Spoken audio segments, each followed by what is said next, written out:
అన్నప్పుడు మీ ఇంటిలో నుంచి ప్రార్థన ధూపం కిందటి వారం అంతా వినిపించిందో వినిపించలేదో మీరే చెప్పుకోవాలి మనసులో. మీ ఇంటిలో నుంచి ప్రార్థన ధూపం వినిపించకపోతే మీ ఇంటికి మేలు ఎలా వస్తుంది? ఈరోజు ఆ పిల్లలిద్దరూ నిలబడి ముచ్చటగా సాక్ష్యం చెప్పారు. వాళ్ళ తల్లిదండ్రులకు నేను ఏనాడో సమర్పించుకోమని చెప్పాను. వాళ్ళు ఆలస్యం చేశారు. ఆలస్యం చేస్తే ఆశీర్వాదం ఆలస్యం అవుతుంది అంతే. ఎట్టకేలకు వారి మాట వీరి మాట ఎవరి మాట విన్నారో ఏమో తెలియదు, కానీ మొత్తానికి రక్షణ దూరం చేశారు. మళ్ళీ కొంతకాలానికి వారంతా వారే రక్షణ ఇవ్వమని పిలిచారు. రక్షణ తీసుకున్నారు. దేవుడు వాళ్ళ జీవితంలో క్రియ చేయడం ప్రారంభించాడు. అవునా? తెలుస్తూ దేవుడు అనేక మేలు చేసే దేవుడు. ఆయన కొరకు నీ దగ్గర నుంచి ఒక సమర్పణ రాదు, ఒక తీర్మానం రాదు, ఒక క్రమమైన ఆత్మీయ జీవితం లేదు, లేదా కుటుంబంలో ప్రార్థనే వినిపించదు. ఆ ప్రార్థన చేసే వాళ్ళు కళ్ళు మూసుకుని 2 లెంపలు ఇలా వాయించుకొని ఇలా అనుకుని వెళ్ళిపోయే వాళ్ళే ఉన్నారు. అయితే మన ఇంటికి మేలు ఎలా వస్తుంది? అది ఆలోచించండి. రెండవది, నేను సాక్ష్యాలు చెప్పేటప్పుడు చాలా కూలంకషంగా అన్ని పనులు సర్దుకుంటున్నా, వింటూనే ఉంటాను. విజయమ్మ చెప్పిన సాక్ష్యం మీకు అర్థమయ్యే ఉంటుంది. ఇంటర్వ్యూ చేసే తీరదా వాళ్ళు అక్కడ ఉన్న పిల్లలందరినీ నాకు సంతోషం కలిగించడానికి మీరు అందరూ డ్యాన్స్ చేయండి అని ఇంటర్వ్యూలో అడిగిందంట ఆవిడ, ఒక లేడీ. ఉద్యోగం దొరుకుతుందంటే ఏమైనా చేసే స్థితిలో ఉన్నారు. వాళ్ళందరూ లేచి ఆ పాట పెట్టి సినిమా పాటలు డ్యాన్స్ చేస్తుంటే చచ్చిపోయి కూర్చున్నాను. ఆంటీ నేను అలాగే కూర్చున్నాను, నేను లేవలేదు. సెలెక్ట్ చేస్తాను, రమ్మంటే పోతాను, కానీ నేను లేవను అనుకున్నాను అంతే. ఇవాళ ఎంతోమంది తల్లిదండ్రులు తెలుసా, మందిరంలో చాలా భక్తిగా ఉండి కొన్ని చోట్ల వేదికల మీద సినిమా పాటలకు డ్యాన్సులు వేయించే వాళ్ళు ఉన్నారు. కోరుండి తెలిసిన కోరుండి వేయించే వాళ్ళు ఉన్నారు. నీ తీర్మానం నిన్ను సిగ్గుపరచనీయదు. మళ్ళీ కాసేపు ఆగాక నాకు మళ్ళీ ఒక పాట కావాలనిపిస్తుంది, మళ్ళీ ఎంటర్టైన్మెంట్ చేయండి అందంట. మళ్ళీ అందరూ పొలం వేసి పాట పాడేసి ఏదో చేస్తున్నారు. పొమ్మంటే పోతాను కానీ ఇలాగే కూర్చుంటానని చెప్పి చచ్చిపోయి తలదించుకుని కూర్చుందంట. నువ్వే సెలెక్ట్ అయ్యావు మొట్టమొదటి అని చెప్పిందంట. దేవుడితో శాఖధాన్యాలు తిన్న దానియాలు ప్రధానమంత్రి అయిపోయాడండి. యవ్వనస్తులు పచ్చం చేస్తే దేవుడు ఉన్నతమైన స్థానంలో నిలబడతాడు. కానీ యవ్వనస్తులకి లేకపోతే పెద్దవాళ్ళకి పచ్చం చేయడం రావాలా? పచ్చం అంటే ఏంటి? లోక ఆశలను ముట్టకుండా ఉండడం రావాలా? లోకంలో ఉన్నదంతా రుచిగా అనిపిస్తుంది, అది ఉండకుండా రావాలి. దేవుని స్తోత్రం. ఇవాళ ఐ కెన్ ఛాలెంజ్, నేను మీతో ఛాలెంజ్ చేయగలను. మన సంఘంలో ఉన్న యవ్వనస్తులు ఏ ప్రదేశంలో ఉన్నా, ఎక్కడికి వెళ్ళినా సినిమా పాటల వైపు మొగ్గు చూపుతారు అని అంటే కనుక మీరు ఏ శిక్ష విధించని నేను ఒప్పుకుంటాను. అంత వాళ్ళు వాక్యం చేత కట్టబడ్డారు. కారణం ఏంటో తెలుసా? వాళ్ళని అటు సండే స్కూల్ వాక్యంలో పెంచాం, వెంటనే సైమల్టేనియస్గా పెద్దవాళ్ళ వాక్యంలో కూడా వాళ్ళు కూర్చున్నారు. ఏనాడు కూడా మీకు ఒకటే ప్రార్థన అని అనలేదు. మీలో చాలామంది తల్లిదండ్రులు ఎదిగిన తర్వాత మీ బిడ్డలకు ప్రార్థన లిమిట్ చేశారు. చిన్నప్పుడు ప్రతి ప్రార్థనకి పంపించే మీరు పెద్ద అయిన తర్వాత ప్రార్థనకి మీ పిల్లల్ని అందించకుండా దాస్తున్నారు. మీరు అలా చేయొద్దు. ఎక్కడ ప్రార్థన అంటే అక్కడ పిల్లల్ని పంపించడం వలన వాళ్ళలో ఒక కమిట్మెంట్ వచ్చింది. ఈరోజు వాళ్ళు ఏదైనా సాధించగలరు ప్రార్థనతో.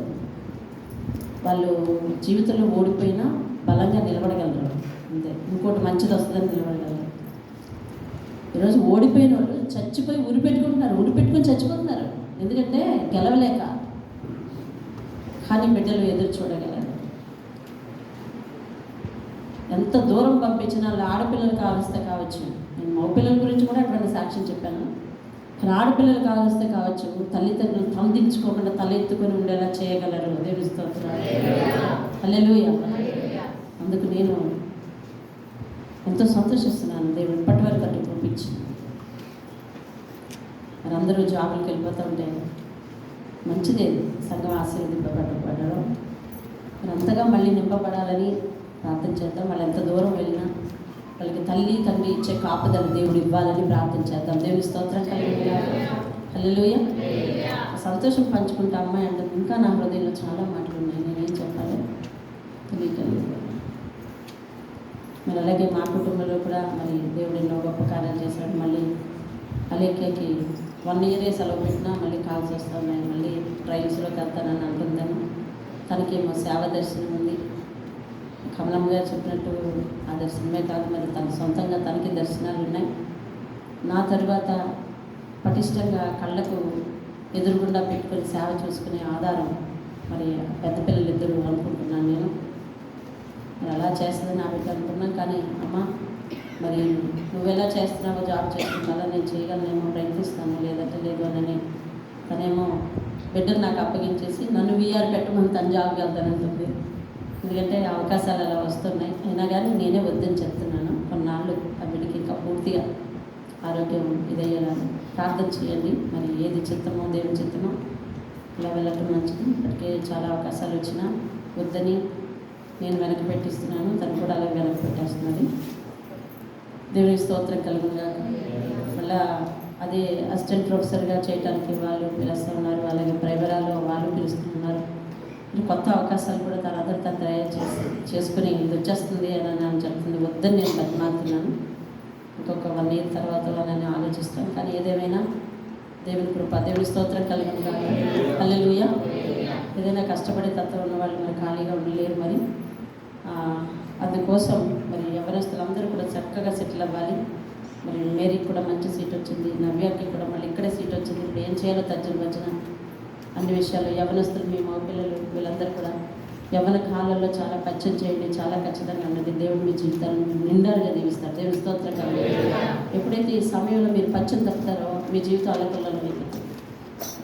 మీరే ఆలోచించండి. చాలామంది ఉదాహరణలు తెలిసే ఉంటాయి, మీ స్నేహితుల ఉదాహరణలు. యవ్వన కాలంలో వారు నీతిగా జీవించక పాపం అంటే భయం లేక జీవించడం వలన ఇప్పుడు కుడితిలో పడ్డ ఎలకల్లాగా అటు లోకమా, ఇటు దేవుడా, అటు జీవితమా, ఇటు మరణమా అనే స్థితిలో చాలామంది ఉన్నారండి. ఇప్పుడు యవ్వన కాలంలో సరైన పునాది వేసుకోకపోవడం వల్ల చాలా జాగ్రత్తగా ఉండండి. చాలా జాగ్రత్తగా వాక్యాన్ని పట్టుకోండి. వాక్యం మిమ్మల్ని అన్నడు కూడా సిగ్గుపరచలేదు. దేవుని స్తోత్రం హల్లెలూయా. ఇద్దరు బిడ్డల జీవితంలో ఎంతగానో గొప్పగా దేవుడు కార్యం చేశాడు. అలాగే మరి మగపిల్లలందరి జీవితాలు కూడా చక్కగా సెటిల్ అవ్వాలి, వారికి మంచి భార్యలు రావాలి, అలాగే ఆడపిల్లలకు మంచి భర్తలు రావాలి. నేను ఎప్పుడూ ఒకటే ప్రార్థన చేస్తాను, ఆస్తిపాస్తులు ఉన్న సంబంధాలు వద్దు. కానీ వారు ఎప్పుడు కూడా నా జీవితం పాడైంది లేదా నా జీవితం ఫెయిల్ అయింది, ఫస్ట్ ఒక అటెంప్ట్ అయింది, తర్వాత ఇప్పుడు మళ్ళీ మరో ప్రయత్నం చేయాల్సి వస్తుంది అని మరొక వేదిక మీద నిలబడడానికి పోరాటం చేసే స్థితిలో ఏ ఆడబిడ్డ ఏ మగబిడ్డ ఉండకూడదని ప్రార్థన చేస్తాను. అలా ఇప్పటికి ఉన్నవారు కూడా మంచి వేదిక మీద సెటిల్ అవ్వాలని ప్రార్థన చేస్తుంది. ఆస్తిపాస్తులు లేకపోయినా పర్వాలేదయ్యా, జీవితం నొప్పి వస్తుందని అనకూడదు. ఎవరు అది ప్రార్థన చేయండి. తల్లిదండ్రులు జీవితం నొప్పి పెడుతుందమ్మా అనకూడదు. మగపిల్లడు కానీ ఆడపిల్ల కానీ వచ్చి అది ప్రార్థన చేయండి. ప్రార్థన చేయడానికి ప్రార్థన అవసరం లేదు, ప్రార్థన చేసే అలవాటు లేదు అని అనుకుంటే మీ బిడ్డలు దౌర్భాగ్యులు అయిపోతారు. మీరు ప్రార్థన చేసేవాళ్ళు కాకపోతే నిత్యం పనిపాటలు చూసుకుంటూ నాకు ఖాళీ లేదని అంటున్నావా, నీ పిల్లలు దౌర్భాగ్యులు అయిపోతారు. అలా చేయొద్దు. కాబట్టి వేకువజామున లేసి ప్రార్థన చేయి. పడుకునేటప్పుడు తినే ముందు ప్రార్థన చేయి, అలాగే పడుకునేటప్పుడు ప్రార్థన చేయి. మధ్యరాత్రిలో నిద్ర పట్టక మెలకు వచ్చేసిందని అంటే అటు ఇటు దొరలకు లేచి ప్రార్థన చేయి. అప్పుడు దేవుడిని దీవిస్తారు. దేవుని స్తోత్రం. నిన్ను నీ బిడ్డలు దీవిస్తారు. దేవుని స్తోత్రం కాదు. వాక్యంలోకి వెళ్దాం. దేవుని స్తోత్రం. వాక్యం తీయండి. వాక్యంలోకి వెళ్దాం. కీర్తన భాగం 55వ అధ్యాయం. 55వ అధ్యాయం. కీర్తన భాగం 55వ అధ్యాయం 16వ వచనం. అయితే నేను దేవునికి మొరపెట్టుకొందును, యెహోవా నన్ను రక్షించును. సాయంకాలంన ఉదయాన్న మధ్యాహ్నంన నేను ధ్యానించుచు మొర్ర పెట్టుకొందును. ఆయన నా ప్రార్థన స్పష్టంగా చదివారు కదా అందరు బైబిల్లో అలాగే ఉందా ఎలా ప్రార్థన చేస్తాడంట? సాయంకాలాన ఉదయాన్న మధ్యాహ్నాన్న. ఎన్ని పూటలు నువ్వెన్ని పూటలు చేస్తావు ప్రార్థన? నువ్వెన్ని పూటలు చేస్తావు? ఏది చేయి చూపించి ఎన్ని పూటలు చేస్తావు? 1 2 5 ఈ 5 లేదా ఆయన 3 పూటలు చేస్తాడంట. అయితే అన్నాడు. ఏంటైతే? ఏమైంది ఆయనకి? దావీదుకు ఏమైంది? అయితే నేను దేవునికి మొరపెట్టుకుంటాను. అయితే ఎవరికి మొరపెట్టుకుంటాడట? అంటే ఏదో మాట్లాడుతున్నాడు, మధ్యలో ఒక దృఢ నిశ్చయాన్ని చెప్తున్నాడు. అయితే నేను దేవునికి మొరపెట్టుకుంటాను అంటున్నాడు. యెహోవా నన్ను ఏమంటున్నాడు? నా మొర ఆలకించి నన్ను రక్షిస్తాడు అనుకుంటున్నాడు. ఎప్పుడెప్పుడు ప్రార్థన చేస్తాడో చెప్తున్నాడు. ఆయన ఆలకిస్తాడని నమ్మకంగా చెప్తున్నాడు. ఎందుకని జీవితంలో ఏమైంది? 55వ అధ్యాయం 3వ వచనం, శత్రువుల శబ్దాన్ని బట్టి, దుష్టుల బలాత్కారాన్ని బట్టి. అదే అధ్యాయంలో 3వ వచనం రండి. శత్రువుల శబ్దాలంట అండి. దావీదు జీవితం ఇతివృత్తాంతం చదవండి. బైబిల్ చదువుతున్నాం చెప్తుంది. బైబిల్ చదువుతుంటే ఇంకా చదవాలనిపిస్తుందండి. దావీదు జీవితంలో ఎన్ని మలుపులు కదా, ఎన్నిసార్లు అండి తప్పించుకున్నాడు, ఎన్నిసార్లు దేవుడు తప్పించాడు ఆయన్ని. శత్రువుల శబ్దాలను బట్టి, దుష్టుల బలాత్కారాన్ని బట్టి నేను చింతాక్రాంతున్నై విశ్రాంతి లేక మూలుగుతున్నాను. అదే ఆయన బాధ. ఏమండి? 4వ వచనం చూడు. నా గుండె నాలో వేదన, మరణ భయం. ఏమండి? ఆయన సిచ్యువేషన్ చెప్తున్నాడండి. మరణ భయం ఏమవుతుందంట? అలా పుట్టించున్నది. 5వ వచనం, దిగులు, వణుకు, మహాభయం. ఈ సిచ్యువేషన్లో మన సంఘంలో ఎవరున్నారు? ఎవరు? అందుకే ఇందాక ఎన్నిసార్లు ప్రార్థన చేస్తారంటే ఎవరు ఏమలేదు.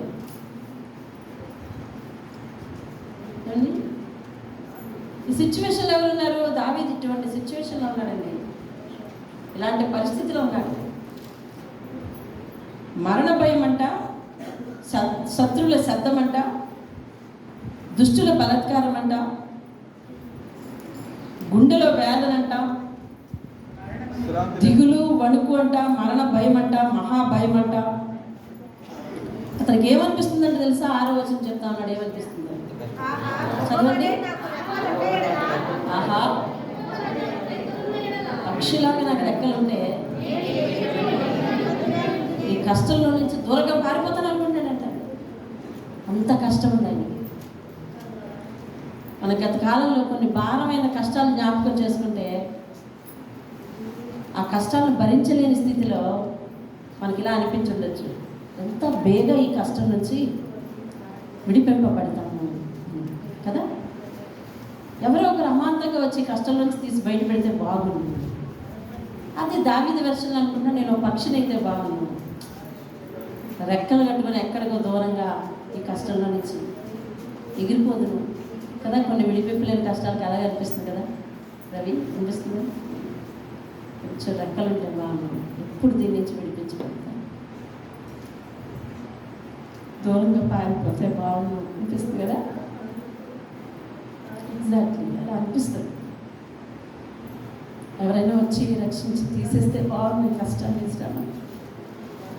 ఇంతకాలం అండి ఊబిలో అనిపిస్తుంది. ఆ సమయంలో అంటున్నాడు, ఇలాంటి స్థితి నాకున్నా కూడా నేను దేవుడికే ప్రార్థన చేస్తాను. ఆయన సొల్యూషన్ ఎక్కడ వెతుక్కుంటున్నాడు అంటే దేవుని పాదాల దగ్గర వెతుక్కుంటున్నాడు. సొల్యూషన్ ఎక్కడుంది రవి? ఎక్కడుంది? పాదం. ఆయన సన్నిధి మనకు అనేక రకాలైన మేలులు చేత తృప్తి పొందిస్తుందని వాక్యంలో విన్నాం మనం. అయితే నేను యెహోవాకే ఇంతకు ముందు మొరపెడుతున్నాడా లేదా? సమాధానం చెప్పాలి. అలా నిశ్శబ్దంగా కూర్చోడానికి రెస్పాండ్ అవ్వాలి. ఇంత ముందు కూడా మొరపెడుతున్నాడా లేదా? మొరపెడుతుండ్రు. ఈ శ్రమలు ఉంటుండగా, ఇన్ని వ్యాధులు ఉంటుండగా, ఇన్ని భయాలు ఉంటుండగా నేను దేవుడికే మొరపెట్టుకుంటాను. ఆ శ్రమ ఆయన ఏం చేసిందంటే ఇంకా పాదాలను అంటుకునేలా చేసింది. ఇంకా పాదాలని శ్రమ వచ్చినప్పుడు దేవుణ్ణి విడిచిపెడదాం అనుకునేది అపవాది పోదా. అపవాది అలా చెప్తుంది, నువ్వు వినకు, అలా ఎప్పుడు వినకు. పొరపాటున గతంలో వినినా కానీ ఇప్పుడు వినక, అసలు ఎప్పుడు వినకల. ఈయనేం చేస్తున్నాడు? ఆయన పాదాలని అత్తుకుంటున్నాడు. ఇంకా చూడండి అంటున్నాడు, గువ్వలాగా నాకు రెక్కలుంటే బాగుండు, నేను ఎగిరిపోదును, నెమ్మదిగా ఉందను అంటున్నాడు.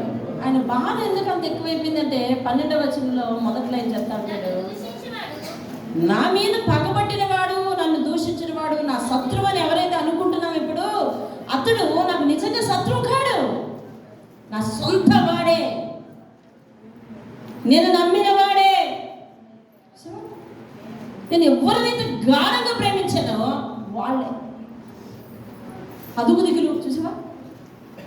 అదుగు దిగులు ఎందుకు అంతకే ఇంకా వ్యాధులు ఎక్కువైంది అని అంటున్నాడు. నువ్వెవ్వరి మీద ఆశ పెట్టుకొని ఇంక తిరిగి దేవుని మీదే ఆశ పెట్టుకొని ఆయనకి ప్రార్థన చేస్తాను. ఆయనకున్న ఒత్తిడిని బట్టి, కష్టాన్ని బట్టి ఆయన ప్రార్థన మోతాదు పెంచాడు. చూసాము, 3 పూట్ల చేస్తానంటాడు ఇప్పుడు. హల్లెలూయా. నీరసం మొదలైన వెంటనే మనం హాస్పిటల్కి వెళ్ళాం, కొంచెం ముదిరిపోయిన తర్వాత వెళ్తాం. అప్పుడు డాక్టర్ ఏమంటాడంటే 3 పూట్ల వేసేయి టాబ్లెట్లు అంటాడా లేదా? అంటాడా? ఎన్ని పూటలు ఏమంటాడు? ఆ స్తంభం చివరలో నాకు కనిపించట్లేదు. వింటున్నారా? వాక్యం వింటున్నారా? ఈ స్తంభాలు ఒకటి బాగా వచ్చాయి. 3 పూటలు వేసాయి టాబ్లెట్ అంటే మనం కూడా అనుకుంటున్నాం 3 పూట్ల మింగలేకపోతున్నాం బాబు అని. ఎందుకు 3 పూటలు ఏమన్నాడు? ఆ సివియారిటీ ఉంది అక్కడ, అర్థమైందా? అంత తీవ్రంగా ఉంది అక్కడ, అందుకే 3 పూట్ల వాడంటే. ఈయనకి ఎవరు చెప్పారు 3 పూట్ల ప్రార్థన చేయమని? ఈయనే అనుకున్నాడు, నా సమస్య తీవ్రత ఎక్కువ ఉంది కాబట్టి నేను ప్రార్థన మోతాదు పెంచుతాను. కానీ నా బుర్రకి మన బుర్రకి ఏమనిపిస్తుంది అంటే రివర్స్లో అనిపిస్తుంది. ఈ సమస్య తీరిపోతే ఇంకా మందిరం వదలకుండా ప్రార్థన చేద్దాం అనిపిస్తుంది. ఇప్పుడు మాత్రం ప్రార్థన చేయబుద్దేయట్లేదు. అట్లా సమస్యలో ఉన్నప్పుడు ప్రార్థన చేయబుద్దేయట్లేదు. సమస్య కానీ తీరిపోవాలి, ఇంకా నేను ఆ మందిరం గోడ పట్టుకుని అసలు వదలనిపిస్తుంది. కానీ ఈయన అంటున్నాడు, నేను శ్రమలో, నా శ్రమ యొక్క తీవ్రత పెరుగుతుంది కాబట్టి నేను ఇంకా తీవ్రంగా ప్రార్థన చేస్తాను. దేవునికి స్తోత్రం. హల్లెలూయా. ఎందుకనంటే ఆ కింద చెప్తాడు 22వ వచనంలో, నా భారం, నీ భారం కూడా మీద మోపు. నిన్ను నన్ను మార్చడానికి వాక్యం అవసరం, కానీ దావీదుని బలపరచడానికి ఏ వాక్యం ఉంది? ఆలోచించరా? నేను ఎప్పుడు అది ఆలోచిస్తాను. ఈవేళ నువ్వు ఆత్మీయంగా బలపడ్డావంటే వాక్యం, అంతేనా? ఈరోజు నీ మనసు మార్చుకుని నువ్వు దేవుని దగ్గరికి రాగలిగావంటే వాక్యం. నీ కష్టాల్లో నువ్వు స్థిరంగా నిలబడగలిగావంటే వాక్యం. మీరందరూ కూడా దేవుని మీద నమ్మకం ఉంచి దేవునిలో మీ ఆత్మీయ స్థితిని పాతుకున్నారు అంటే వాక్యము, మీరు విన్న మేలులు, మీరు విన్న సాక్ష్యాలు, ఓహో ఆల జీవితంలో ఎలా జరుగుతుందంటే ఏం జీవితంలో జరుగుతుంది, నా చేతుల్లో విడుదల చేస్తాడు అని నిన్ను బలపరచడానికి అటు వాక్యం అవసరమైంది, ఇటు సాక్ష్యాలు అవసరమైంది, ఇటు మేలులు అవసరమైంది కదా. దావీదుకి ఏముంది? ఎప్పుడో చదివిన ధర్మశాస్త్రమే ఉంది. మోషే రాసిన 5 కాండాలే ఉన్నాయి. ఆలోచించే ఎప్పుడైనా? నేను ఎప్పుడైనా ఆలోచిస్తాను, ఏంటంటే ఏం చదివి వెళ్ళేలాగా కట్టుబడ్డారు దేవునికి? అవునా నాన్నగారు కదా? ఇది విచిత్రమైన ఆలోచన కదా. ఏం చదివి కట్టుబట్టారు వాళ్ళు దేవునికి? నీవెంతమంది వృత్తాంతాలు చదివితేనే కానీ నీకు ఇంకా విశ్వాసం రావట్లేదే కదా. దావీదు అంటున్నాడు, నేను ఇలా ఉన్నాను, నేను ఆయన మీద నమ్మకం పెట్టుకున్నాను, నేను ఆయనకే మొరపెడతాను, ఉదయం సాయంకాలం మధ్యాహ్నం ఆయనకే మొరపెడతాను, నీ భారం కూడా యెహోవా మీద మోపు అని నిన్ను బలపరుస్తున్నాడు. శ్రమలో ఉండి బలపరుస్తున్నాడు, కష్టంలో ఉండి బలపరుస్తున్నాడు. ఒక ఆత్మీయ లక్షణం ఇది. కష్టాలు వస్తే దేవుని పాదాలకు అంటుకోవడం ఆత్మీయుల లక్షణం. కష్టాలు వస్తే దేవునికి ప్రార్థన మోతాదు పెంచడం ఆత్మీయుల లక్షణం. మేలు పొందిన తర్వాత ఆయన కౌగిలి విడవకుండా ఉండటం ఆత్మీయ లక్షణం. కష్టంలో ఉండి కూడా ఇతరులు బలపరచగలగటం ఆత్మీయ లక్షణం. దేవునికి స్తోత్రం. హల్లెలూయా. నాకెప్పుడు ఒక విచిత్రమైన ప్రశ్న అదే మిగిలిపోయిందండి. ఏం చదివారు, ఏం విన్నారు, అంతగా బలపడ్డారు? అరే నిన్ను నన్ను ప్రార్థనకు రెగ్యులర్ చేయడానికి, విశ్వాసంలో రెగ్యులర్ చేయడానికి ఈ వాక్యాలన్నీ సరిపోవట్లేదే. ఆలోచించారా?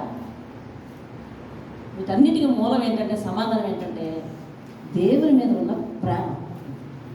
అంతే. ఒకసారి దేవుడు సంఘంలో ఒక మాట అన్నాడు తెలుసా? మీరు విన్నారు లేదా? నువ్వు దేవుని విషయంలో నమ్మకంగా ఉండలేకపోవడానికి, లేదా దేవుని దగ్గరికి క్రమంగా రాలేకపోవడానికి, లేదా దేవుని దగ్గర విశ్వాసతలో నిలబెట్టలేకపోవడానికి కారణాలు చాలా ఉన్నాయి. ఎన్ని కారణాలు చెప్తా ఉంటే బోల్డని కారణాలు. నిన్న ఆత్మీయాభివృద్ధి గుడికి ఎంతమంది రాలేదు అని అంటే మీరు చేతులెత్తారు. ఎందుకు రాలేదు అని అంటే మీరు అందరూ చాలా కారణాలు చెప్తారు. ఆ కారణాలన్నీ విన్నారు. మనిషిగా నాకేమనిపిస్తుంది? నిజమే. ఏమనిపిస్తుంది? మనం చెయ్యలేకపోవడానికి, నమ్మకంగా ఉండలేకపోవడానికి 1,000,000 కారణాలు ఉన్నాయి. కానీ చెయ్యగలగడానికి ఒకే ఒక కారణం అంటున్నాడు. అది ఏమిటంటే దేవుని మీద ప్రేమ. నేను గట్టిగా చెప్పు దేవుని స్తోత్రం. వింటున్నారా? వాక్యం అంటున్నారా లేకపోతే మీలో మీరు చెప్పేసుకుంటున్నారా వాక్యాన్ని? మళ్ళీ చెయ్యగలగడానికి ఒకే ఒకటి. నువ్వు నీతిగా నిలబడలేకపోవడానికి గల కారణం నువ్వు ఎన్నో కారణాలు చెప్తావు. కానీ చెయ్యగలగడానికి ఒకే ఒక కారణం ఏంటంటే ఆయన మీద. రాత్రి అంతా వాక్యం చెప్పన్నాను. ఇంత వాక్యం విన్నారు కదా, రేపు దేవుని సన్నిధిలో సమయానికి ముందొచ్చి మోకరించండి అన్నాను. అలా చేయలేకపోయి ఎందుకు అని అంటే నువ్వు ఇప్పుడు లేచి చాలా చెప్పేస్తావు. రాత్రి అంతా సగం వరకు నిద్ర పట్టలేదండి. ఇలా తిరిగాను అలా తిరిగాను పట్టలేదు, అయినా నిద్ర పట్టలేదు. కరెక్ట్గా 5 గంటలు చేసి 6 గంటలు చేసి నిద్ర పట్టేసిందండి. ఇంకా 9 గంటల వరకు మెలకు రాలేదు. తీరా చూసే 9 అయిపోయింది. అలాగే అలా వచ్చానండి, అర్జెంట్గా తయారై వచ్చాను అంటావు. ఏమండి? రాత్రి నేను పడుకునేసరికి 2:30. నేను పాదాల దగ్గర పడకపోతే ఏదో ఒక వాక్యం ఎలా పట్టున్నాను నేను నీకు? సమయానికి రాలేకపోవడానికి కారణం నువ్వు ఎన్ని చెప్పు. చేయగలగడానికి ఒకే ఒక కారణం ఏంటంటే ఆయన మీద ప్రేమ. ఏంటది? ఆయన మీద ప్రేమ. దేవునికి స్తోత్రం కలగాలి. ఒక విషయం చెప్పలేమండి. యేసయ్య తన శిష్యులు ఎంతమంది? 12 మంది శిష్యులు. అందులో దాదాపు 7 దాదాపు హాఫ్ అబౌట్ అందరూ జాలర్లేనండి. ఎవరు? జాలర్లే. యోహాను సువార్త 21వ అధ్యాయంలో పేతురట వల వేయడానికి వెళ్ళాడండి. ఎందుకు వెళ్ళాడంటే యేసయ్య మరణించి తిరిగి లేచిన తర్వాత వీళ్ళు ఎవరికి కనపడలేదు. సరే ఇక ఆయన చనిపోయాడు కదా, ఇక ఉన్ననాళ్ళు ఆయన వెనుకున్నాం, ఆ భక్తి చేసాం. ఇంక ఇప్పుడు మనకి ఆదరించడానికి ఆయన లేడు కదా, అందుకని చెప్పి మళ్ళీ లోకంలోకి వెళ్ళిపోదామని చెప్పి మళ్ళీ మన పని మనం చేసుకున్నావురా అని చెప్పి నేనైతే వాళ్ళ పట్టుకుని వెళ్ళిపోతున్నాను అని అంటే మేము కూడా మీతో వస్తాం అన్నారట. అక్కడ ఒక 7 లిస్టు చెప్తాడు. 21వ అధ్యాయము 2వ వచనంలో సీమోను పేతురు, తోమా, నతనయేలు, తర్వాత జబదేయి కుమారుడు యాకోబు, యోహాను. ఈ ప్రకటన గ్రంథం రాసిన యోహాను కూడా. వీళ్ళందరూ కూడా పేతురు సూపర్ హీరో. అతను ఏమన్నాడంటే, కుదురా బాబు ఇంకా లేడు కదా, మనం చేపలు పట్టుకోవడం, నేనైతే చేపలు పట్టుకుని వెళ్ళిపోతాను రా అన్నాడు. అయితే మేము వచ్చేస్తావురా అనేసి అందరూ అన్నారు. మొత్తానికి వెళ్ళిపోయారు. జాలర్లను ఎంచుకున్నాడు దేవుడు. ఎందుకో తెలుసా? జాలర్ల యొక్క లక్షణం ఏంటి తెలుసా? జాలర్లు అంటే నువ్వు అనుకున్నట్టు ఒక కులం కాదు, అదొక వృత్తి. బ్రతకటానికి అదొక వన్ వే అంతే. ఇప్పుడు జాలర్ల గురించి వాక్యం చెప్తుంటే దాని గురించి చెప్తున్నాను అనుకునే కనుక నీ బుర్రట పని చేస్తే నేనేం చేయలేను. వీడియో చూస్తున్న వాళ్ళు వినండి. జాలర్లను ఎందుకు ఎన్నుకున్నారు తెలుసా? వాళ్ళు వేటకి వెళ్ళేటప్పుడు అందరూ భూమి మీద కష్టపడతారు, వాళ్ళు నేలలో కష్టపడతారు. అదేనండి, అందరూ భూమి మీద తిరిగి ఇటువైపు మొహం పెట్టి కష్టపడతారు, అందరూ భూమి మీద కష్టపడతారు. వాళ్ళు సముద్రం వైపు మొహం పెట్టి సముద్రంలో కష్టపడతారు. లోకానికి ఎదురు తిరిగి, లోక విధానానికి ఎదురు తిరిగి కష్టపడతారు. నీవు వెళ్ళడానికి ఒక ఆఫీస్ ఉంది, వాళ్ళకి చేపలు ఎక్కడ ఉన్నాయో తెలియదు, ఎక్కడ ఉన్నాయో తెలియని ప్రాంతానికి వెళ్తారండి. ఈ డ్యూటీ అంతా పగలు. ఇప్పుడు నైట్ డ్యూటీలు చేస్తున్నారు, పక్కన పెట్టేది. వాళ్ళు రాత్రిపూట వెళ్తారు, చిమ్మ చీకటిలో కష్టపడతారండి వాళ్ళు. ఇంకెలా కష్టపడతారు తెలుసా? సమిష్టిగా కష్టపడతారు. సముద్రం అనేది ఎలా ఉంటుంది? నాపరాయి గచ్చులేసి ఉన్నదా? పడవ స్టాండర్డ్గా నిలబడటానికి ఆధారం లేనటువంటి నీటి మీద ఏమండి కాళ్ళు సరిగా మోపడానికి వీలు లేనటువంటి స్థితిలో ప్రాణాలను తెగించేస్తారు. ఒక ఆత్మీయునికి ఉండవలసిన లక్షణాలు ఇవి. మేలు ఎక్కడుందో తెలియదు, ఆశీర్వాదం ఎప్పుడు జరుగుతుందో తెలియదు, మన సమస్యకు పరిష్కారం ఎక్కడుందో తెలియదు, అయినా కూడా వల పట్టుకొని వెళ్ళిపోవడమే విశ్వాస యొక్క లక్షణం. అయినా ప్రార్థన చేసుకుంటూ వెళ్ళిపోవడమే. నేను ఈరోజే ప్రార్థన చేశాను, సాయంత్రానికల్లా నువ్వు చేయి దులిపేసుకుంటూ అయిపోతావు. వాళ్ళంటే ఆ రోజు వల వేశారంటే కానీ రాత్రంతా శ్రమ పడ్డారంటే కానీ వాళ్ళకి చేపలు దొరకలేదంట.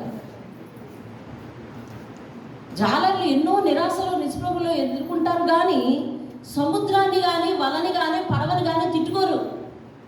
తిట్టుకుంటారా? తిట్టుకోరు. ఎందుకే నీ బతుకు వెళ్ళేది కానీ ఒక్క చేప ఇచ్చావు కాదని పడవని తిడతాడా? నువ్వు చెప్పాలి. వలని తిడతాడా? సముద్రాన్ని తిడతాడా? సముద్రము తల్లి అంటాడు, ఎందుకంటే పోషిస్తుందని. అర్థమైందా? లేకపోతే నిరాశగా వస్తాడేమో కానీ పరిస్థితులను తన దేని మీద ఆధారపడ్డాడు, ఆధారాన్ని తిట్టడు. విశ్వాస జీవితం అలా ఉండాలి. నువ్వెవరి మీద ఆధారపడుతున్నావో వారి మీద అలా ఆడుకోవాలి. ఫలితం వస్తుందా రాదా కాదు, ముందు వెళ్తున్నావా లేదా, ప్రార్థిస్తున్నావా లేదా. తరువాత ఏదైనా ఫలితం వస్తానండి అందరూ సమిష్టిగా పంచుకుంటారు. అవునా? 10 మంది వేటకి వెళ్ళారు, 10 మందికి చేపలు వచ్చాయి. ఈరోజంతా నాదిరా అందరూ 10 మంది సమానంగా పంచుకుంటారు. ఫలితాన్ని సమానంగా పంచుకునే వాళ్ళు ఆత్మీయులు. కష్టాన్ని సమానంగా పంచుకుంటారు. ఎవడైనా ఒకడు తెప్ప కింద పడిపోయాడు లేకపోతే నీటిలో జారిపోయాడంటే వాడి కోసం ఎతికి గాలించుకొని వస్తారు.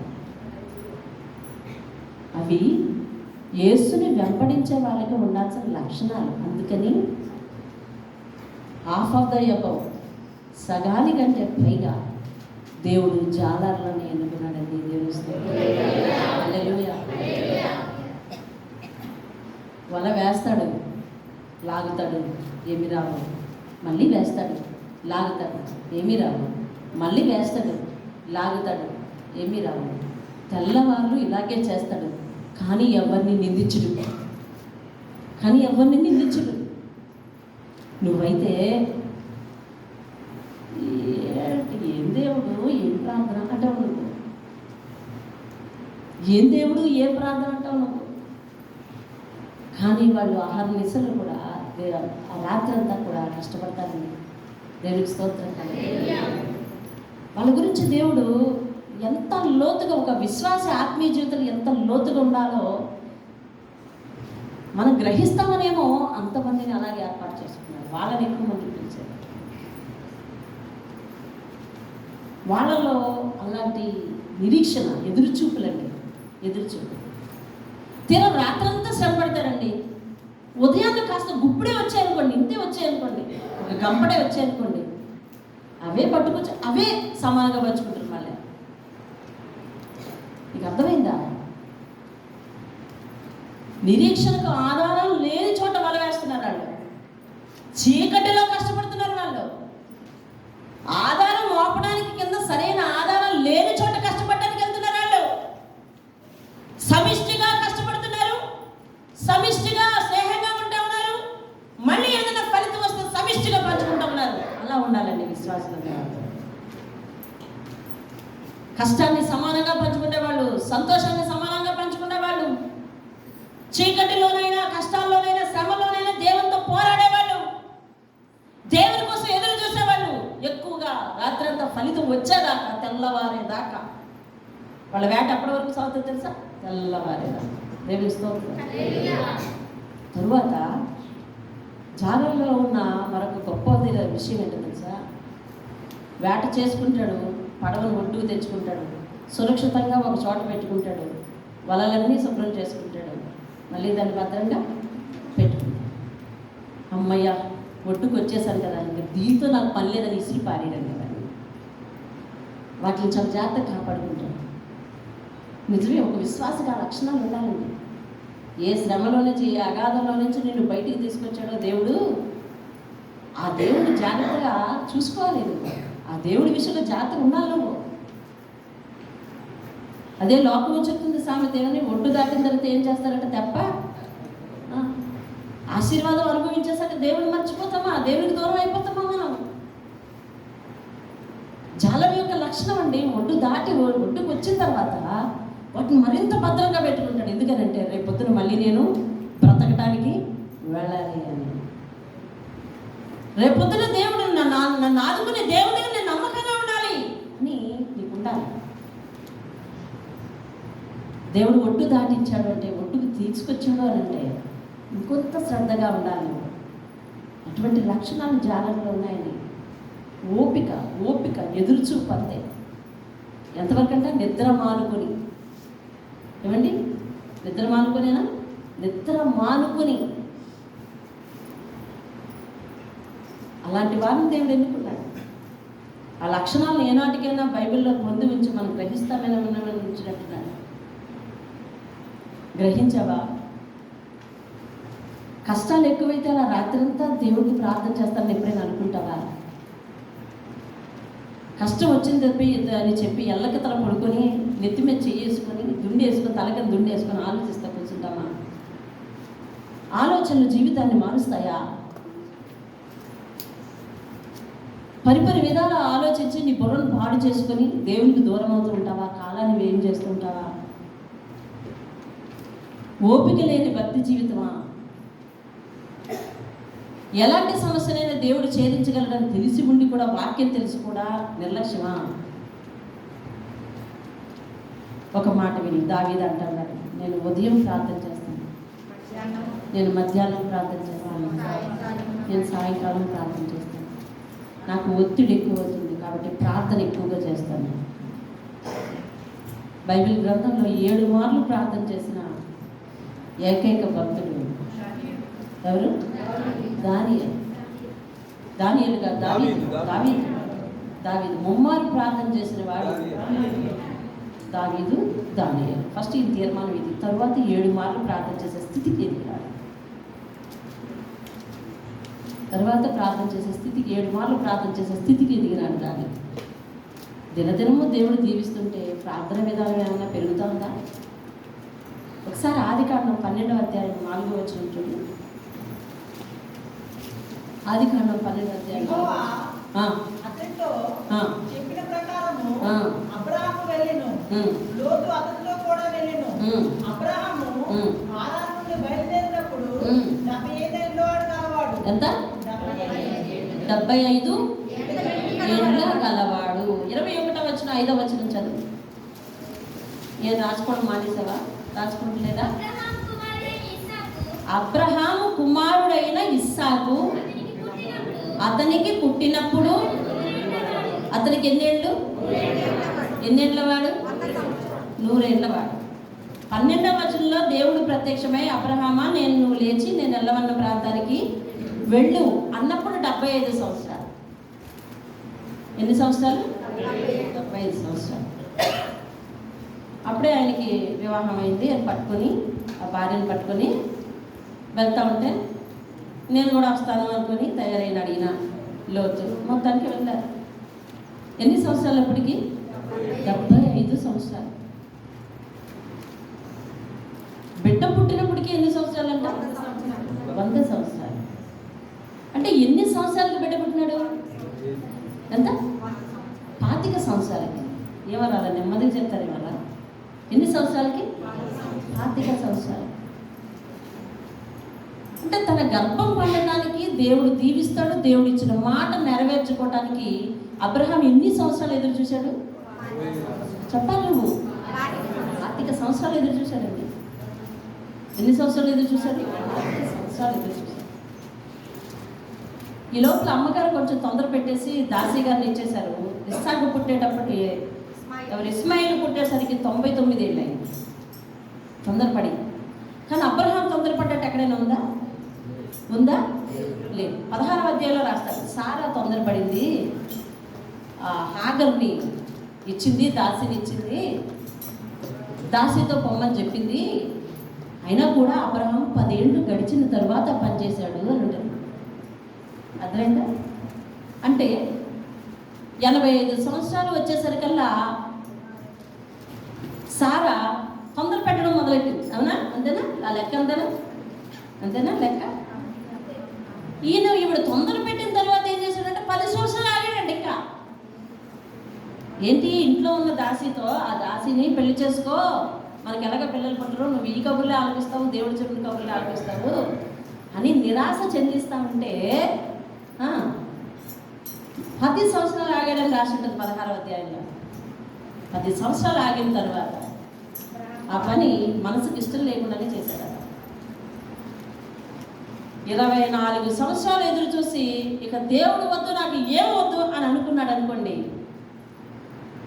అబ్రహాము విశ్వాసులకు తండ్రి అయ్యేవాడా చెప్పండి? లేదు. కొంచెం ఎదురు చూస్తూ ప్రార్థన చేయవెందుకని? నీకు ప్రార్థన చేయడానికి సమయం లేదు, నీకు ప్రార్థన చేయడానికి మనసు లేదు. కానీ ఆశీర్వాదాలన్నీ నా గుమ్మం ముందు రెడీమేడ్గా ఉండాలి అని అంటే అవుతుందా? అవదు. రాత్రి ఆత్మీయ అభివృద్ధి కొడుకులో దేవుడు మాట్లాడుతున్నాడు. అసలు ఇశ్రాయేలుని దీవించాలని, ఆశీర్వదించాలని, పాలు తేనెలు ప్రవహించే దేశానికి వారిని నడిపించాలని దేవుడు వారిని విడిపించి అరణ్యానికి తీసుకొచ్చి వాళ్ళు వండుకునే అవసరం లేకుండా, ఉతుక్కునే అవసరం లేకుండా, కొనుక్కునే అవసరం లేకుండా, శ్రమ పడే అవసరం లేకుండా, చెమట కార్చకుండా, డ్యూటీలకు వెళ్లకుండా కూర్చున్న చోటనే వాళ్ళ కంచంలో అన్నం పెడితే వాళ్ళు ఇంకా ఏదో కావాలనుకొని వాళ్ళు ఆశీర్వాదాన్ని పోగొట్టుకొని ఈ ఐగుప్తులో ఉంటే బాగుండు అని అంటే దేవుడు ఏమన్నారంటే అయితే ఉండండి ఇక్కడే, నేను మిమ్మల్ని అక్కడికి ఆ దేశంలోకి నేను మిమ్మల్ని తీసుకెళ్ళాలని వేశాడంట. ఆశీర్వాదం ఇదే అనుకున్నారు వాళ్ళు. వండుకోకుండా తినడమే, ఆకాశం నుంచి పడుతుంటే ఇదే తినడం, ఇంక ఇదే ఆశీర్వాదం, ఇంక కొత్తది ఏదో ఉంటుంది అనుకున్నాము, ఇంక ఇదే ఆశీర్వాదం, ఇంక ఈ లైఫ్లో కొంచెం స్పీడ్ లేదు, ఈ లైఫ్లో ఊపు లేదు, ఈ లైఫ్లో ఏది లేదు, ఈ లైఫ్లో ఎంజాయ్మెంట్ లేదు, ఇందాకేదో పదం పాడారు, ఎంటర్టైన్మెంట్ లేదు ఈ లైఫ్లో అని అనిపించింది వాళ్ళకి. కొత్తదనాన్ని కోరుకున్నారు. కొత్తదనాన్ని కోరుకునేసరికి తెప్పలు వచ్చాయి. అవునా? అవును. చక్కగా సమూయేలు అందరినీ పరిపాలిస్తున్నాడు, ప్రజలందరినీ. ఆయనేమో దేవుడు ప్రవక్త. ఎవరు? సమూయేలు. చక్కగా పరిపాలిస్తున్నాడు, ప్రజలందరినీ పరిపాలిస్తుంటే అందులో ఎప్పుడు చెప్పినా ఏమంటాడంటే ప్రార్థన చేయండి, వాక్యం వినండి, ప్రార్థన చేయండి, వాక్యం వినండి, ఏదైనా తప్పు వస్తే నా దగ్గరికి రండి అంటూ ఉంటాడు. ఇంక ఇదే పరిపాలన. జనాలకి చప్పగా అనిపించింది. అందుకని వచ్చి ఏమన్నారు తెలుసా? ఏమన్నారు? మాకు రాజు కావాలి అన్నారు. ఏమయ్యా నేను బాలేనా అన్నాడు సమయం. అంటే అలా కాదు, నీ పరిపాలన చప్పగా ఉంది, అన్ని దేశాల్లో రాజులు ఉన్నారు, ఆ రాజులాగా మాకు ఒక రాజు ఉండాలి, అతను మమ్మల్ని ఎత్తు ఉండాలి, అంతేగాని గుళ్ళో ఉండేవాడే మాకు రాజు అవడానికి వీల్లేదు అన్నాడు. ఎందుకని? గుళ్ళో పద్ధతులన్నీ ఇంట్లో పెడతాడు ఈయన సమూయేలు. ఎందుకు సమూయేలు అవసరం లేకపోయింది? సమూయేలు న్యాయాధిపతి కూడా కదా, కమ్ ప్రవక్త, దేవుని యాజకుడు. గుళ్ళో పద్ధతులను ఇంట్లో పెడుతున్నాడు. అలా కాదు, మనకి గుళ్ళో పద్ధతి వేరే ఉండాలి, ఇంట్లో పద్ధతి వేరే ఉండాలి, అప్పుడు ఎంటర్టైన్మెంట్ ఉంటుంది జీవితం అనుకుంటున్నారా? వాళ్ళే కాదు, ఇప్పుడు ప్రస్తుత క్రైస్తవులు అలాగే ఉన్నారు. చాలా చోట్ల ఆరాధన సమయం ఎంతకు కుదించిపోయిందో తెలుసా? గంట. అది ఎప్పుడు తెలుసా? ఉదయం 6 నుంచి 7. 6 నుంచి 7 ఎంత ఆఫ్టర్ దట్ ఎక్కడికైనా వెళ్ళచ్చు, ఏమైనా చేయొచ్చు. చాలా చోట్ల ఇదే పరిస్థితి అయిపోతుంది. భక్తి సన్నగిల్లిపోతుంది రానున్న కాలంలో. ఎందుకంటే జనాలకు కొత్తదనం కావాలి. Sunday is the leisure day వాళ్ళకి, కానీ క్రైస్తవులకి ప్రెజర్ డే అనుకుంటున్నారు. కాబట్టి అందరికీ లీజర్ ఉంది, నాకు ప్రెజర్ ఉంది. అర్థం చేసుకుంటున్నావా? అందరికీ లీజర్ ఉంది, నాకు ప్రెజర్ ఉంది. అవును, నువ్వు పనిచేసే చోట కంపేర్ చేసుకొని ఫ్రెండ్స్తో. ఈరోజు వాళ్ళందరూ ఎక్కడికి ఉన్నారు? ఎక్కడికి వెళ్ళారు? ఈరోజు సెలవు కదా, ఏదో ఒక ప్రణాళిక ఉంది వాళ్ళు కదా. ఇప్పుడు కంపేర్ చేసుకొని వాళ్ళతో ఈరోజు వాళ్ళు లైట్గా లేగచ్చు, నువ్వు ఈరోజు వాళ్ళకి ఒక ప్రణాళిక, వాళ్ళ జీవితంలో కొత్తదనం ఉంది. ఈరోజు వాళ్ళు ఎనర్జీ ఫుల్ఫిల్ చేసుకుంటారు, రేపు ఉత్సాహంగా డ్యూటీలోకి వస్తారు. నువ్వు వాళ్ళకి లీజర్ ఉంది, నీకు ప్రెజర్ ఉంది. వాళ్ళు ఎంటర్టైన్మెంట్లోకి వెళ్తున్నారు, నువ్వు కమిట్మెంట్లోకి వస్తున్నావు. ఇలా బాగాలేదు. గుళ్ళో పద్ధతి ఇంట్లో కూడా పెట్టాడు. అందుకని నువ్వు అలా వద్దు, మాకు ఇది వేరే ఉండాలా, అది వేరే ఉండాలా అని, మాకు అందరిలాగే మాకు కావాలి అని ఎప్పుడైతే కోరుకున్నారో జీవితం పక్కన అయిపోయింది. అయిపోయిందా లేదా? అయిపోయింది. ఎదురు చూపులు కావాలి దేవుడు ఆశీర్వదించే వరకు. దేవునికి స్తోత్రాలు, హల్లెలూయా. ఖచ్చితంగా ఆశీర్వదిస్తాడు. వాళ్ళు రాత్రంతా వల వేశారు, పడకపోయినా జాలరి 2వ రోజైనా వల వేయడానికి వెళ్తాడే తప్ప ఈ పని నేను చెయ్యనురా బాబు అంటాడా? అన్నాడు. ఏ జాలరిని అడుగు, ఈ పని వదిలేసి నువ్వు వేరే పనికి రావచ్చు కదా, రాడు. ఈ రోజంతా రాకపోని సముద్రం ఒడ్డుకి వెళ్తామేమో కదా, ఎప్పుడైనా సముద్రం గాలి పీల్చుకోవడానికి, ఆడుకోవడానికి, చక్కగా స్నానం చేయడానికి. అలా ఎవరైనా కనిపిస్తే అడుగుకోవాలి, వేట ఎంత కష్టంగా ఉంటుంది.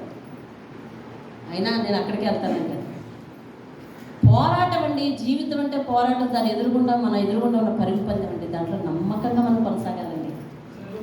దేవుని స్తోత్రం. పోరాడాలా, ఏం జరుగుతుందో తెలియదు కాబట్టి దేవుని పాదాల దగ్గర పోరాడాలా. ఈయనట ఉదయం పోరాడతాడట, మధ్యాహ్నం పోరాడతాడట, సాయంకాలం పోరాడతాడట. 3 పూట్ల ప్రార్థన చేసే భక్తి విధానంలోనికి ఆయన అంటున్నాడు. అటువంటి వాక్యాలు మనం వింటాము. దేవుడు ఇలా ఉండమని చెప్తున్నాడు, శ్రమ నుండి విడిపింపబడతామని చెప్తున్నాడు. నాకు అలా కాదు, శ్రమలు వచ్చినా కానీ పోయిందంటే ప్రార్థన చేస్తాను అంటున్నాను నేను. నా వాదనకి దేవుని వాదనకి పొంతలు కుదరటం లేదు. నీ రూటికి దేవుని రూటికి పొంతలు కుదరినప్పుడే మన జీవితంలో సమస్యలు వస్తాయి. మన ప్రవర్తనలో దేవుని అధికారానికి ఒప్పుకోకపోవడం వల్లనే మనకు సమస్యలు వస్తాయి. యోబు చూడండి, ఉన్నదంతా పోయినా కూడా ఎవరికేసి వస్తూ ఉన్నాడంటే ఓపికగా. ఎబ్రీయులకు రాసిన పత్రిక 12వ అధ్యాయం 2వ వచనం రాసింది ఏమంటే, మన ముందు ఉన్న పరుగు పందెంలో యేసు వైపు చూస్తూ ఓపిక పరిగెత్తనుంది. దేవుని వైపు చూస్తూ ఓపిక పరిగెత్తారు. ఈయనకి ఇన్ని శ్రమలు వచ్చాయి, ఇన్ని ఇబ్బందులు వచ్చాయి. ఇప్పుడు చదివాం కదా, అలాంటి కష్టాలు మీరు ఎవరికి ఉండే ఒకసారి చేయి చూపించు. మరణ భయం ఉన్నాడు ఎవరు మీలో? శత్రు భయం ఉన్నాడు ఎవరు మీలో? అసలు శబ్దం వింటేనే భయం వేస్తుందంట. అటువంటి కష్టాల్లో ఉన్నవాడు కూడా ఏమన్నాడంటే, నేనైతే దేవునికి మొరపెట్టుకుంటాను, ఆయనే నన్ను రక్షిస్తాడు.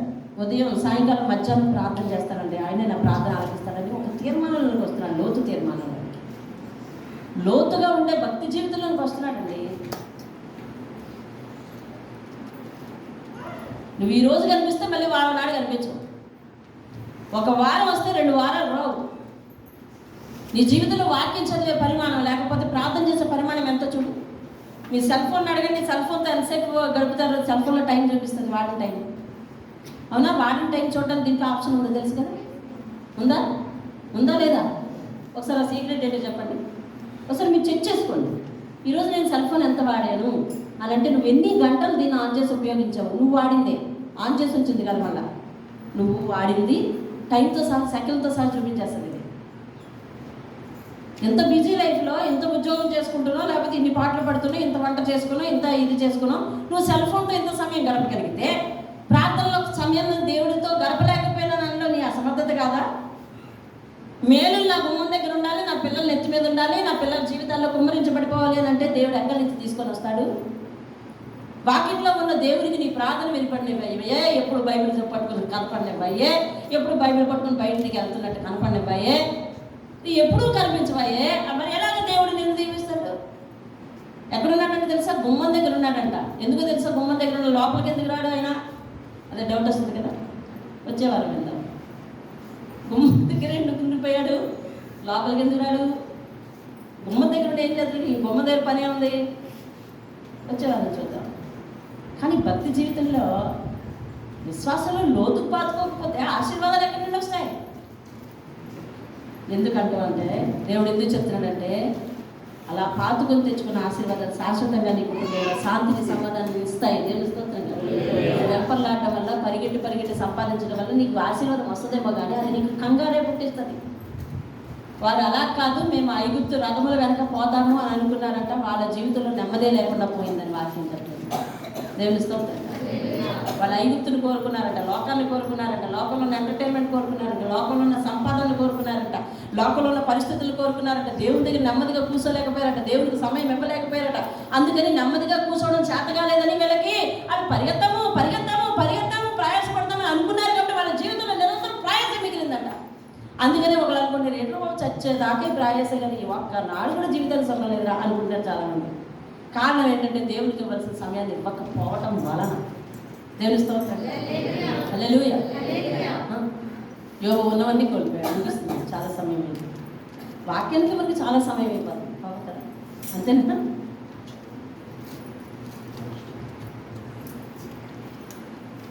విందామా? యోబు జీవితంలో సమస్యలన్నీ వచ్చాయి. ఆయన ఏమంటున్నాడంటే, యెహోవా ఇచ్చాడు, యెహోవా తీసుకున్నాడు. అదే నువ్వు నేనైతే ఇంకా అవతల చెవులు మూసుకోవాలి. అంత బాధ చదువుతుంది దేవుడి మీద. అంత చదివేస్తాం, ఏదేదో చదివేస్తాం. కానీ ఒక్క మాట కూడా అంటలేదు ఆయన. యెహోవా ఇచ్చును. చూసావా అపవాది ఎంత తెలివైన వాడంటే, అన్నీ తీసేశాడు. గొర్రెలు తీసేశాడు, పిల్లలు తీసాడు, అందరినీ తీసాడు. అది భార్యను మాత్రం ఉంచాడు. అది భార్యను ముట్టలేదు. చూసావా? అది భార్య అంటే ఏమంటే అపవాదికి ఇష్టమా? ఆ చెల్లి ఆవిడ చెల్లిగానే వ్యవహరించింది కదా. భార్యను ముట్టలేదు. భార్యకు కురిపి వచ్చిందండి? లేదు, ఏం లేదు. భార్యను మాత్రం ఏమనలేదండి. చక్కగా వచ్చి చెప్పింది, మంచిగా ప్రోత్సాహం ఇచ్చింది. ఎలాగే తెలుసా? ప్రాంప్టింగ్. ఇంకా నువ్వు యథార్థత వదలకుండా ఉంటావా? దేవుణ్ణి దూషించి ఈ బాధలన్నీ భరించలేకపోతున్నావు కదయ్యా, చచ్చిపోతే చచ్చిపోయా అట్లా దేవుణ్ణి దూషించే చచ్చిపో అంటుంది. మన జీవితంలో కొంతమంది అపవాది ఏజెంట్లుగా మన చుట్టూ ఉంటారండి. మన చుట్టూ ఉంటారు. ఎవరాలు? అపవాది ఏజెంట్లు. ఇప్పుడు చూడండి, పాలసీలు కట్టించడానికి, లేకపోతే స్కూటర్లు అవి అమ్మడానికి, గోల్డ్ లోన్లు ఇవ్వడానికి ఏజెంట్లు ఉన్నారు తెలిసిన. వాళ్ళు ఎక్కడికి వస్తారు? ఇన్నాళ్ళు మనం వెళ్ళే వాళ్ళము, ఇప్పుడు అలా కదా, వాళ్ళే మన దగ్గరికి వచ్చేస్తారు. అదేనా? ఇదిగోండి, ఈ పుస్తకంలో చాలా ఆభరణాలు ఉన్నాయి, మీరు ఏదైనా ఇన్స్టాల్మెంట్ మీద ఇలా తీసుకొచ్చి స్కూల్కి వచ్చేస్తున్నారు, ఇళ్ళకి వచ్చేస్తున్నారు. వాళ్ళు ఏమంటాము? ఏజెంట్ అంటే ఏజెంట్ దగ్గర మనం వెళ్ళాం, మన దగ్గరికి వచ్చేస్తారు. అలాగే అపవాది అది కొంత ఏజెంట్లు పెట్టుకుంటుంది. ఏమని? ఊరుగా ప్రతి వారం వెళ్ళిపోలేదు అంటది.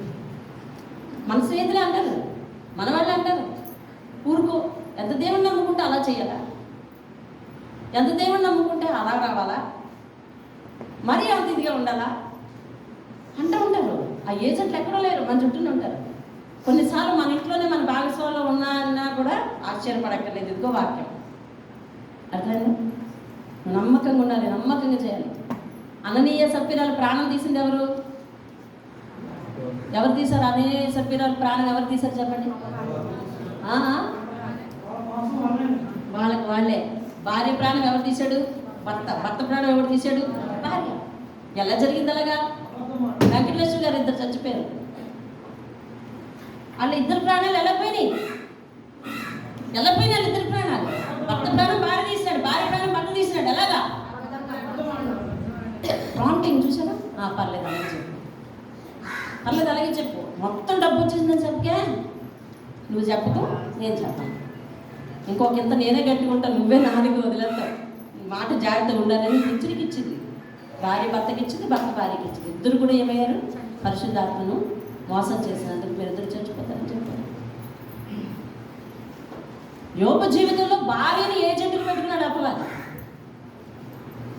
కానీ దేవుడు ఏం చేశాడు తెలుసా?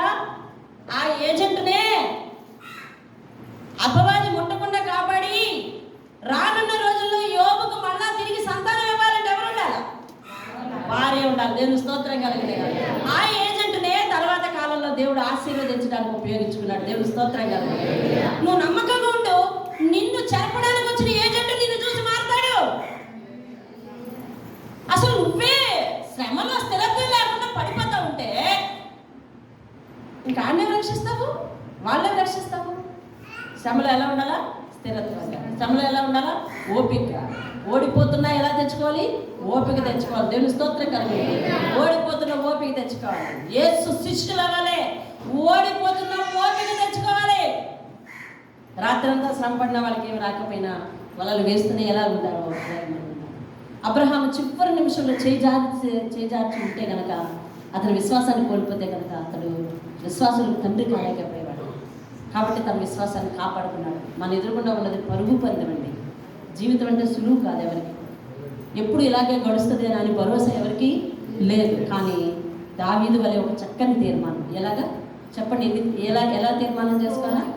రోజుకి 3 పూట్ల ప్రార్థన చేస్తాను. నువ్వు ఎన్ని పూట్ల ప్రార్థన చేస్తాను అనుకుంటే ఒక తీర్మానం చేసుకో. నిజంగా అలా ప్రార్థన చేయాలి. ఎన్ని పూట్ల వాక్యం చదువుతానని ప్రార్థన చేసుకుంటావు, ఎన్ని అధ్యాయాలు చదువుతానని వాక్యం చేసుకుంటావు. యథార్థంగా చేయొద్దండి. ఎవరు రోజు బైబిల్ చదువుతారు? రోజు బైబిల్ చదువుతారు. మిగిలిన వారందరూ కూడా చదవాలి. మీరు ఆటండి. రోజు అనుదిన వాక్య భాగం నేను పెడుతున్నానా? పోస్టర్ పెడుతున్నానా? చూసారా? ఏం చూశారు మా ఫోటోలా? దానిపైన అనుదిన వాక్య భాగం, ఈరోజు వాక్య ధ్యానం ఉందా? మరి వాక్యం చదవకపోతే ఎలాగా? వాక్యం చదవకపోతే ఒక పని చేయండి. చేస్తారా? ఎంతమంది చేస్తారు? నేను చెప్పిన పని చెప్పండి. వాక్యం చదవకపోతే అన్నం తినడం మానేయండి. సింపుల్. వాక్యం చదవకపోతే అన్నం తినడం మానేయండి. వాక్యం చదివేసి అన్నం తినండి. ఆ పని చేయండి. ఆ కమిట్మెంట్ పెట్టుకోండి. ఖచ్చితంగా నువ్వు వాక్యం చదువుతావు. దానివల్ల ముందు నీ హృదయం నిండుతుంది, తర్వాత నీ కడుపు నిండుతుంది. అలా చేయండి. ఎంతమంది చేస్తారో చేయొద్దులేండి. వాక్యం చదవండి, అన్నం తినండి. ఒక అధ్యాయం చదవండి, అన్నం తినండి. అలాగే రోజుగా 5 అధ్యాయాలు చదివేచ్చేమో. అవునా? రోజుగా 5 అధ్యాయాలు చదివేచ్చా? లేదు. విన్న వాక్యాన్ని సరదాగా పోనివ్వద్దు. వాక్యం చదవండి, అన్నం తినండి. ఒక గుర్తు పెట్టుకోండి. ఎందుకంటే అన్నం తినే ముందు మందులు వేసుకొని తినమంటున్నారు డాక్టర్లు కదా. అది మంచిది. ఇప్పుడున్న రోగాలకు అదే. ముందు టాబ్లెట్ వేసి అప్పుడు కొంచెం కడుపు అంతా క్లీన్ అవుతుంది. ఏ విధమైన ప్రాబ్లమ్స్ ఉండుకొని ఉంటాయి. అప్పుడు ఆహారం తినన్నాడు డాక్టర్. అలాగే నేను వాక్యం చదువు, అన్నం తిను. అప్పుడు వాక్యం చదివే అలవాటు నీకు వస్తుంది. ఖచ్చితంగా దేవుడు నేను దీవిస్తాడు. ఒక నూతనమైన తీర్మానం దేవుడిని చూపించు, చేసి చూపించు, గెలిపించి ఆయన చూపిస్తాడు. మోకరించు.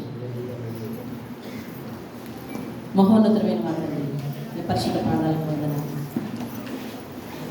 నిరాశ నిస్పృహలతో కూడిన ఈ జీవితంలో ముమ్మారు ప్రార్థన చేయమని మమ్మల్ని ప్రేరేపించావు. అనుదిన వాక్య ధ్యానం చేయమని మమ్మల్ని ప్రేరేపిస్తున్నాం. విశ్వాసాన్ని వీడిపోకుండా బలంగా ప్రార్థన చేయమని ప్రేరేపిస్తున్నాము. నిరాశ చెందకుండా ఎదురు చూడమని ప్రార్థన చేస్తున్నాము. కష్టాల వలలో కూరుకుపోయినా దేవుణ్ణి నిందించకుండా ఎదురు చూడమని ప్రార్థన చేస్తున్నాము. అట్టి జీవితం ప్రతి ఒక్కరికి నీవే దయచేసి నడిపించి మహిమ పొందుదువుగాక. ఆమేన్.